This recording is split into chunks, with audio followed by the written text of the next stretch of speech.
What is marriage like in a real marriage? I mean, in a real marriage, not marriage in a movie, not marriage in a novel, not marriage in a fantasy land.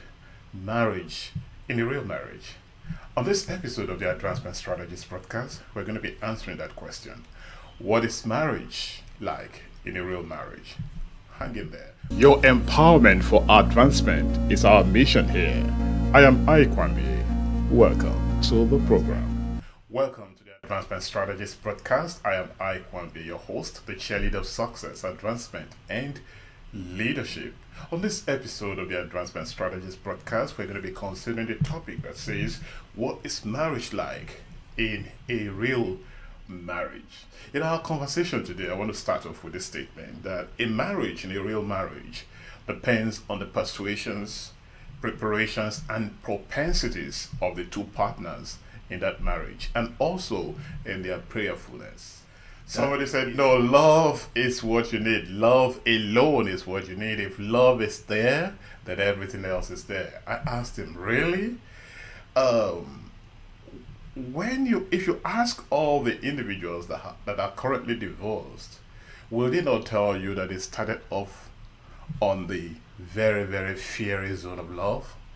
Is there any one of them who will tell you, I never loved my spouse, I never loved my partner?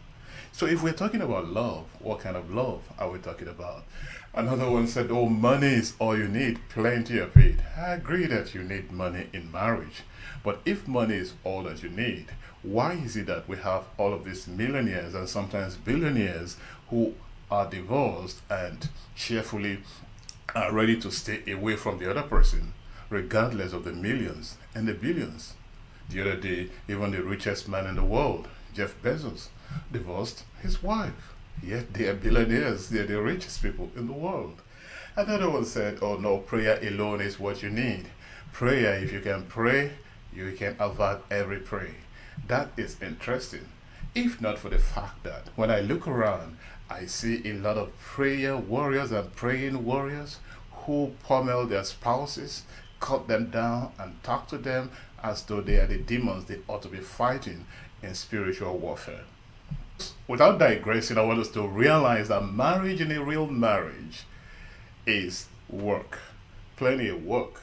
And every work is required to build a thing. Scripture tells us in Hebrews 3:4, it says, for every house is builded by some man, but he that built all things is God.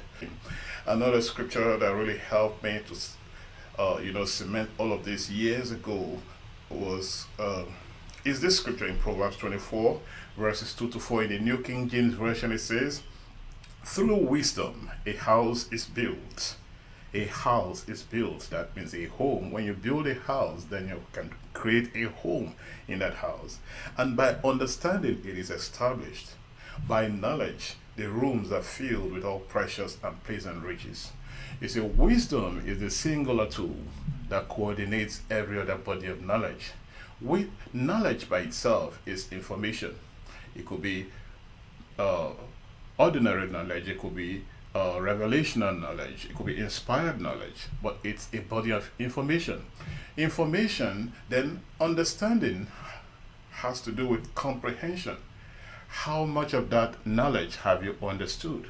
Have you found out the why behind the what? Knowledge answers the question of what. Understanding answers the question of why. You have the fact, you understand it, but have you applied it? Wisdom is the how to apply an information correctly in a particular situation. If you apply this information, the tool of love, when money is required, it's not going to work. In the Living Bible translation of that same scripture in Proverbs 24, verses 3-4, we read, any enterprise is built by wise planning, becomes strong through common sense, and profits wonderfully by keeping abreast of the facts. That includes the enterprise of marriage. So this scripture is basically telling us the summary of it all, that the enterprise of marriage is built by wise planning. It becomes strong through a godly common sense and becomes profitable when you keep abreast of the winning facts in marriage. The winning facts in marriage. There are winning facts that you have to keep abreast, and those winning facts you have to apply them as required. And some I'm going to be giving, there are several of them, but on this particular episode, I'm going to give you 5 of those winning facts. You ready? Number 1, make yourself better instead of shouting at your spouse to become better. A lot of us think the other person is the one that really has the fault that needs to get better. If that person gets better, then I get better. No. You have to get better. And when you get better, it will inspire a change in the other person. Number 2, accept that God's idea of marriage is beautiful, but you must become a beautiful participant in that beauty. Jesus said that if you hear the sayings of mine and you play no role, you don't act on it, you're not a wise person. A wise person is the one who hears his sayings and goes ahead to do them. So if you hear all the beautiful things grandma or your parents taught you about marriage and you're not applying them, then you are not keeping abreast of the facts. Number 3, realize that challenges come, but it takes the unity of purpose to neutralize the storm. There is a unity of purpose you must forge in marriage, that you are a collaborative force. You are not in competition.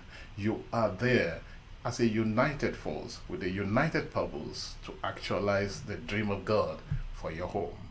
Number 4, reject the trap of comparison. Paul said that they that compare themselves are not wise. You can only compare yourself as an individual with your past accomplishment. Don't compare yourself with another person. Don't compare your family with another family, because you don't know why they set their own goals. What you have to aspire to do is to set your own goal. Set a goal that is original to you, that addresses the issues in your home, and that carries members of your household along with you if you are the leader of the home indeed. Number 5, initiate a new story in your head if you want to see a new beauty in your marriage. Everything begins with the stories we tell ourselves every day. Some tell themselves that marriage is a necessary evil. Some tell themselves that marriage is just there to have children. Some tell themselves that I just have to hang in there. No, marriage is designed for enjoyment, somebody said, and not for endurance. You need to understand that your home is the place where your stress is designed to be taken away. But if you realize that you're not drawing the virtue and the blessedness that you need in your home, your stress becomes amplified. So what does marriage mean to you in a real marriage?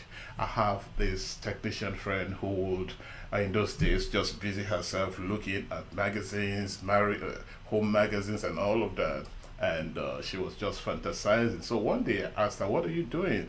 She said, I'm just imagining if I had this kind of home, if I had this kind of husband.